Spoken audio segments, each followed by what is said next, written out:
Good evening sir. Right ma'am, कालच्या session मध्ये आपण जर मी चुकत नसेल तर आपण फूडचा अभ्यास केला होता, बरोबर आहे का? नाही सर, कॅनचा. फूडचा नाही झाला ना मग? नाही नाही. ओके, चला कॅनचा आपण एक्सरसाइज प्रोसेस पाठवलं होतं तुम्हाला. नाही सर. बरं, just a minute.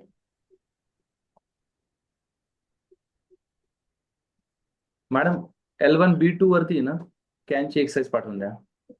Right. Okay.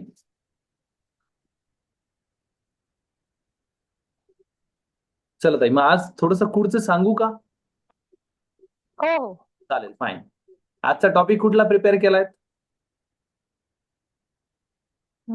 Topic नव्हता दिला सर, पण ते आपण वाक्य बोलत होतो त्याच्यासाठी सांगितलं होतं. Good, wonderful. त्याची तयारी केली आहे? हा, केली सर थोडीफार. बरं, आणि थोडी. ते शिवाजी महाराजांचं बोलायचं सांगितलं होतं ते. Okay, fine fine. त्याचं प्रिपरेशन करून तुम्ही मागे बोलला होतात ना, वाटतं एका व्हिडिओमध्ये. त्याचं हो, नाही अजून. आता काल टाकलं होतं ना. ओके, अजून चांगले प्रिपरेशन केलं का? हा, नाही काल टाकलं होतं ना सर तुम्हाला. ओके, चालेल. हो हो, राईट राईट, बरोबर आहे ताई. हे बघा, आता कुडचा पाठ चालू करतोय आपण आज. त्याच्यावर हा. या हेडिंग वरती कुड लिहा, कुड.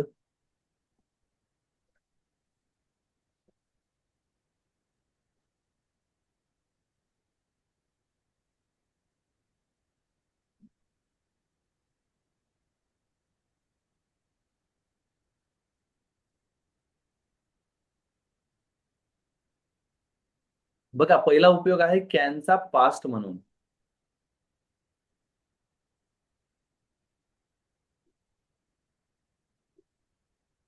आणि दुसरा उपयोग आहे पोलाइट रिक्वेस्ट, नम्र विनंती करण्यासाठी.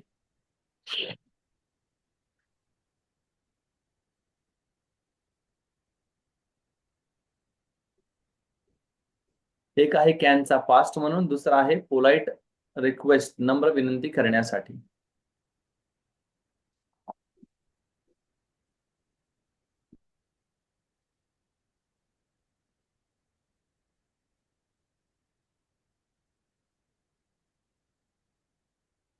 बघा, कॅनचा पास्ट म्हणून कसा उपयोग होतो, तो तिथे जाऊ शकत होता. भूतकाळ आला की नाही? तो तिथे हो. जाऊ शकत होता. भूतकाळ आला. भूतकाळामध्ये आपण कॅनच्या ऐवजी कुडचा वापर करतो. He could go there. उदाहरण लिहून घ्या. He could go there.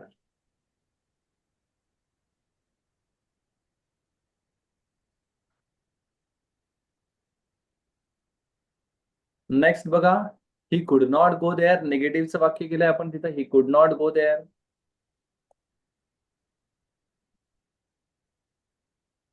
आणि प्रश्नार्थी वाक्य करत असताना कुड ही गो देअर, कुडचा वापर आपण सुरुवातीला करत असतो.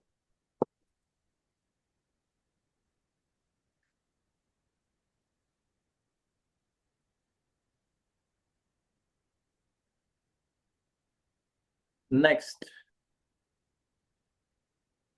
विनंती करण्यासाठी जेव्हा उदाहरण दिलं जातं बघा, कृपया तुम्ही मला पेन देऊ शकता का? Could you please give me a pen?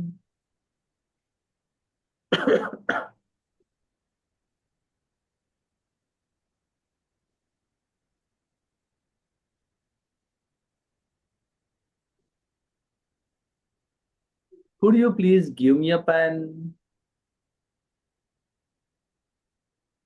Could you please show me your I card? Could you please give me a glass of water? असं आपण वाक्य वापरू शकतो.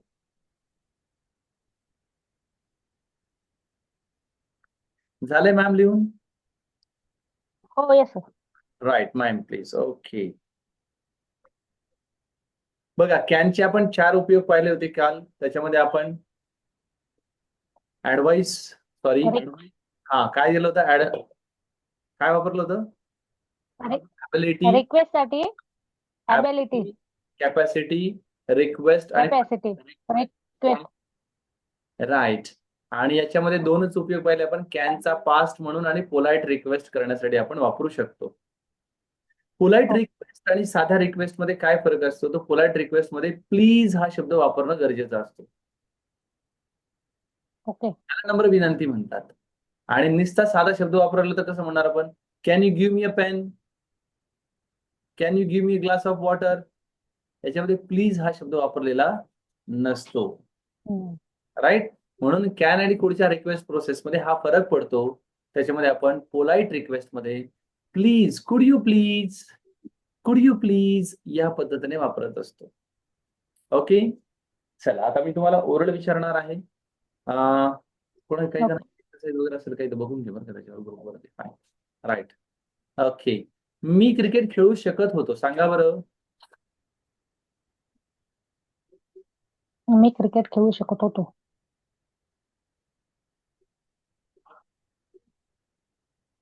I could play cricket. Right. ती गाणं गाऊ शकत होती. She could sing a song. Right.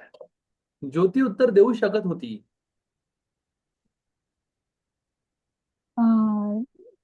ज्योती कुड आन्सर.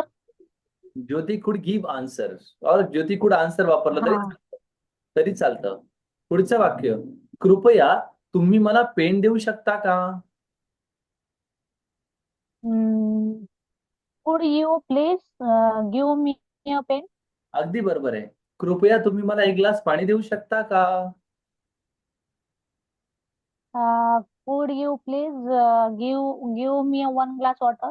राईट. ओके. कृपया तुम्ही मला तुमची नोटबुक देऊ शकता का? Could you please give me a notebook.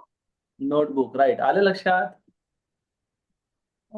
Right. आता हे वाक्य वापरायला लागायचे प्रज्ञाताई, फक्त नुसते सांभाळून ठेवायचे नाही वहीमध्ये. आलं लक्षात? मॅक्झिमम वेळेस विनंती आपल्याला येस सर. करते की नाही ऑफिसमध्ये.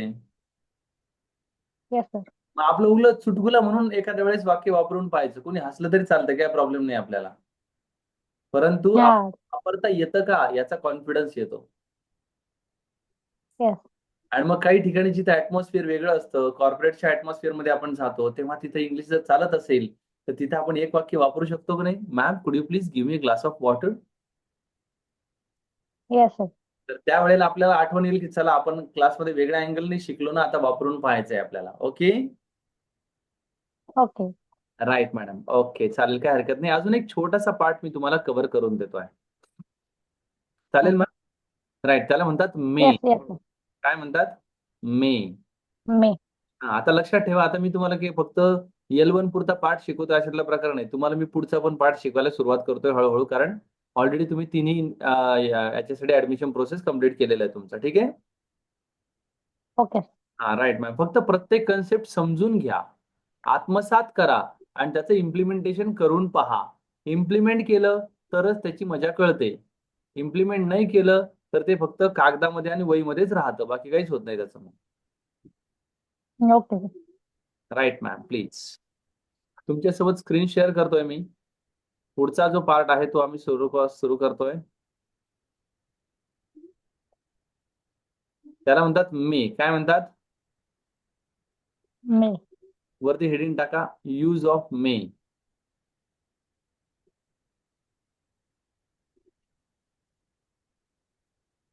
यूज ऑफ मे.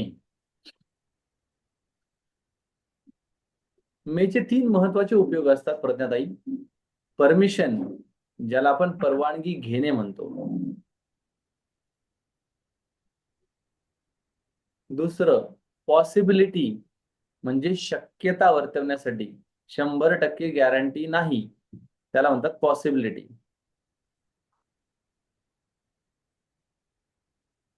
आणि तिसरं आहे विश, म्हणजे शुभेच्छा देण्यासाठी.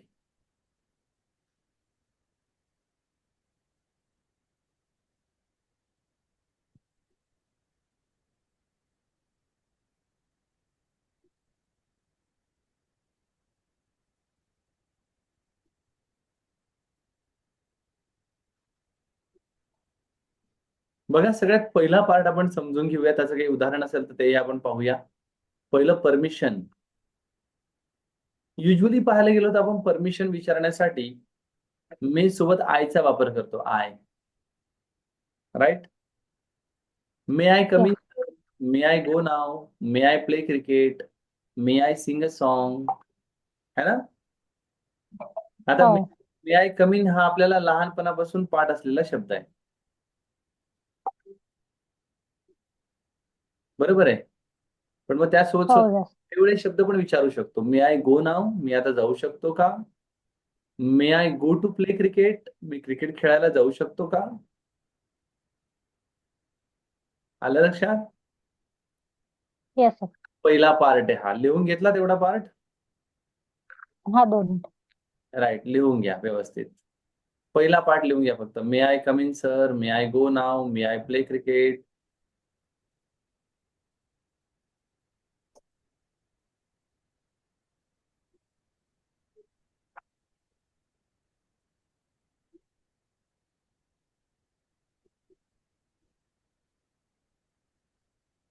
ते जर झालं असेल तर पुढचं बघा, पॉसिबिलिटी म्हणजे शक्यता वर्तवण्यासाठी, की ज्या वाक्यामध्ये आपल्याला 100% गॅरंटी नसते, अशा वाक्यासाठी आपल्याला मे वापरावा लागतो. मी गाणं गाण्याची शक्यता आहे. I may sing a song.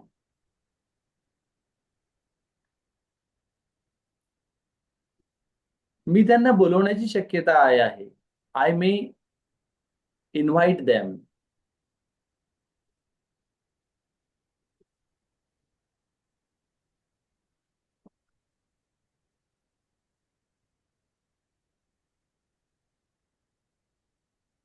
Right.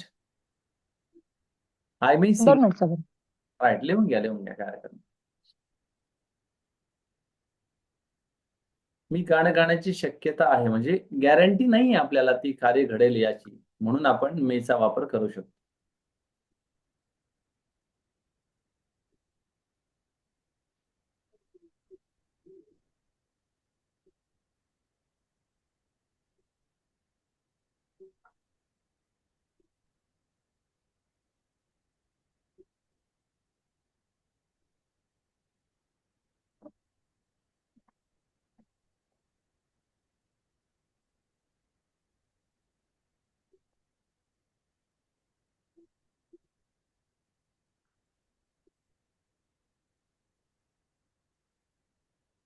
झालंय मॅम? हा 2 मिनिट. तिसरं बघा, विश म्हणजे शुभेच्छा देण्यासाठी. देव तुम्हाला आशीर्वाद देव. May God bless you. देव तुमचं भलं करो. May God give you good blessings.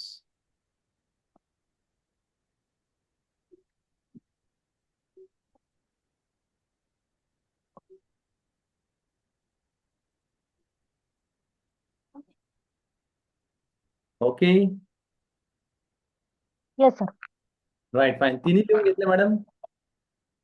हो तिने लिहून घेतलं. Right madam. बघा, तिन्ही प्रकारचे उपयोग परत एकदा रिपीट करतोय आपण. एक, परमिशन घेण्यासाठी. May I go now? May I play cricket? May I sing a song? एक, शक्यता वर्तवण्यासाठी. गॅरंटी नाही आपल्याला की ती गोष्ट घडेल किंवा नाही घडणार म्हणून. आणि पुढचं आहे ते शुभेच्छा देण्यासाठी, है ना? कोणाला लग्न कार्यात गेलं की आपण येस सर. आशीर्वाद देतो. सौभाग्यवती भव, है ना? हा सौभाग्यवती भव म्हणजे काय? Yes may sir. You live long. May you live long म्हणजे सौभाग्यवती भव. ओके. येस. राईट. आणि इथे आपल्याला विश, तिन्ही पण गोष्टी आपण इथे पाहिल्या. परमिशन, शक्यता वर्तवण्यासाठी आणि शुभेच्छा देण्यासाठी. तिन्ही ठिकाणी शुभेच्छा देण्यासाठी. हा, शुभेच्छा देण्यासाठी पण आपण मेचा वापर करू शकतो. Okay ma'am? Yes sir. ठीक आहे, चालेल. फाईन. राईट. आता बघा, सहज काही वाक्य विचारून पाहतो मी. कदाचित ती गाणं गाईल. हा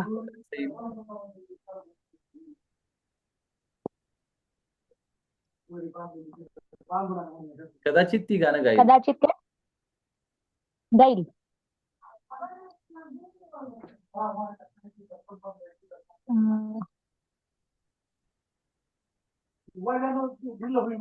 हाय मे हम्म. सी सी में कदाचित सी ना. हा. See me sing a song. Right. Okay. Next. कदाचित आम्ही उद्या येऊ.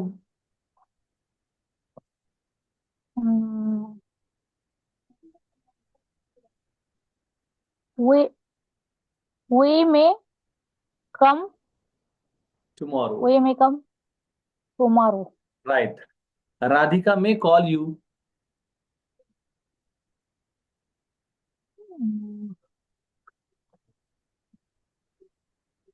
Radhika Radhika may call you. Call you.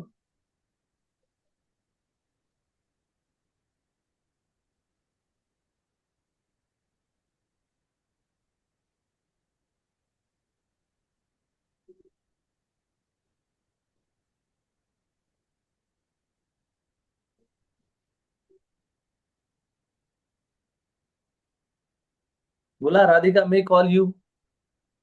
मराठीत काय येईल? मी सांगू का मराठीत? हो, राधिका मे. अं,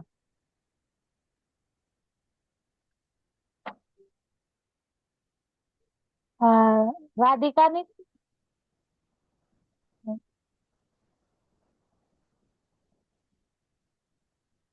राधिकाने फोन नाही येत.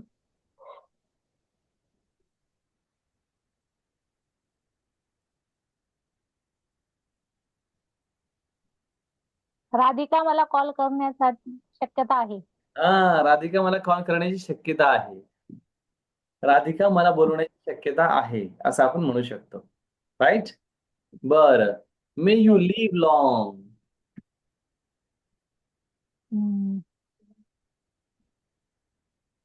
मे यू लिवला. माझा तुला आशीर्वाद आहे. May you live may long. May you live long म्हणजे काय? तुम्हाला दीर्घायुष्य लाभो. है ना?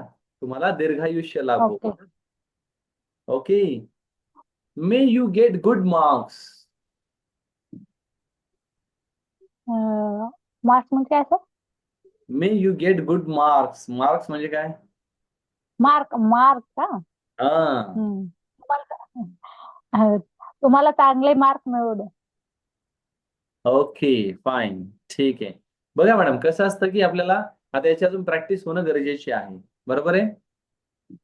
आता हा. तुम्हाला कॅन, कोड, नंतर मे या सगळ्यांचे एक एक एक एक एक्सरसाइज प्रोसेस तुम्हाला मिळत राहतील. यांना ओके. सोडवत राहायचं, पाठवत राहायचं, सोडवत राहायचं, पाठवत राहायचं. मग कॉन्फिडन्स लेवल वाढतो आपला. है ना? ओके. दुसरी महत्वाची गोष्ट, ज्याही प्रॅक्टिकल गोष्टी मी शिकवतो त्या ऑफिसमध्ये, घरामध्ये ज्याला कळतं त्यासोबत वापरून पाहायच्या की आपल्याला जमतं का नाही जमतं म्हणून. जेवढं प्रॅक्टिकली तुम्ही वापरण्याचा सराव कराल तेवढं तुम्हाला लक्षात येईल की सर मला आता पहिल्यापेक्षा 10 पटीनं चांगलं इंग्रजी येतं. आता या L3च्या लेवल पर्यंत तुम्हाला मेल ड्राफ्टिंगची प्रोसेस कळणार आहे, कसं कसं पत्र तयार करायचं असतं, काय काय करायचं असतं. AI इंटिग्रेटेड काही टूल आपण तुम्हाला शिकवणार आहे. खूप चांगला सिलेबस तुमच्यासाठी आपण कंटेंट तयार केला आहे. Okay ma'am. तर सगळं ओके. आपल्याला okay. Step by step step by step शिकायचं आहे. आजची दोन्ही कन्सेप्ट कळाले तुम्हाला, कुड आणि मे? हो. Yes sir. Right, fine ma'am. काय हरकत नाही. पुढचं एक सेशन चालू करूया.